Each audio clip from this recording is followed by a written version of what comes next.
Hemen salam. Dün kaç köp adam direkt dayandı. Salana ne elek kolu salana. Dün görün olsanız, golcu üniterin olsanız salana ba. Şol $4,000 alım altcoin'un içine salana da ba. Yeni birinden sonra Ethereum klasik var adı neyme. Hazır onam görközcük, salana'nam görközcük. Şu an şurada screenshot koyan.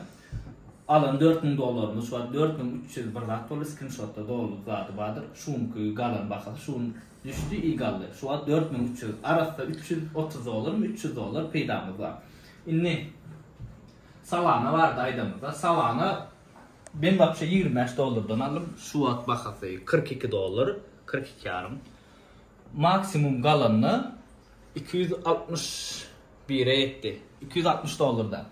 Şolunni maksimum ünk bakasına gelir mi gelmez mi? Kaç köp adamın aytmağına göre Salana'ya ünk bakasına gelir. Ondan geçiren gider. Sebebi blockchain'i güçlü.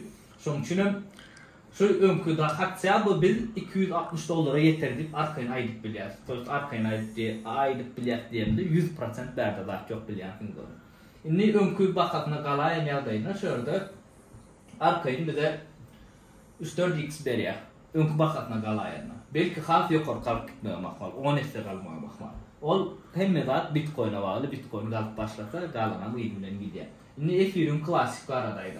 Ethereum klasik men şu an alamak hiç şeyli yönüne şu an oğlanlarla maksatla şu an almalı. Bilemek ne açı alacağımı yönü Ethereum klasik geçen gezek bizim $4,000 alan altcoin'un içine girenek hiç şey. Biz onu Bybit'te alırız. Sebebi berik Binance hissat o şeker, hissat ayıracaklar liftim yardım göstermekte geçen videoda. Sonuç için bunu ben Bybit'te alırım. Ondan sonra size screenshot'unu görüyorum. Instagram'da da paylaşırım. Şu an bakası $39 arada $50 paştı bark kayıttı. Yani şu an $39. Şimdi görürüz. Yani $39'dan maksimum kalıp bilecek bakası. Önkü kalanlar 180'e kalıptı. Yine şu önkü baka kalır mı kalmaz mı onu bilemok. Yani şu abnavleniyeden son Ethereum abnavleniyesi. Yani sentyavrın 8'inin 10'unu. Şundan sonra bu kalmasına karşılar. Şunun için her alıp koyacak. Yan kayışmaya screenshot'unu paylaşırım. Size alıp bileğiniz prinsipi. Eğer de risk edip bilecek pulumuz bağlı olsa Ethereum klasik alıp bileğiniz. Şurada yazılışını koyacağım buna. Yazılışını. Seyredin. Abışın Ethereum bilen düşünmeyenler için abışın Ethereum bilen vaat etmezler. Putut etmezsin ya. Abışın Ethereum hadip yazılır. Buna değerli görüyorum. Bu abışın Ethereum'una. Ana yukarı abışın Ethereum, aşağıki Ethereum klasik.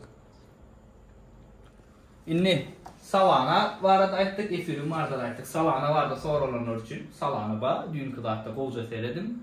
Hökman almalı Salana, Ethereum klasiğim hökman almalı. Ethereum klasiğim ben gördüm inni alacak. Şunu alsam görülü limit koyar ya da gönüyor iniştine bakadan alar.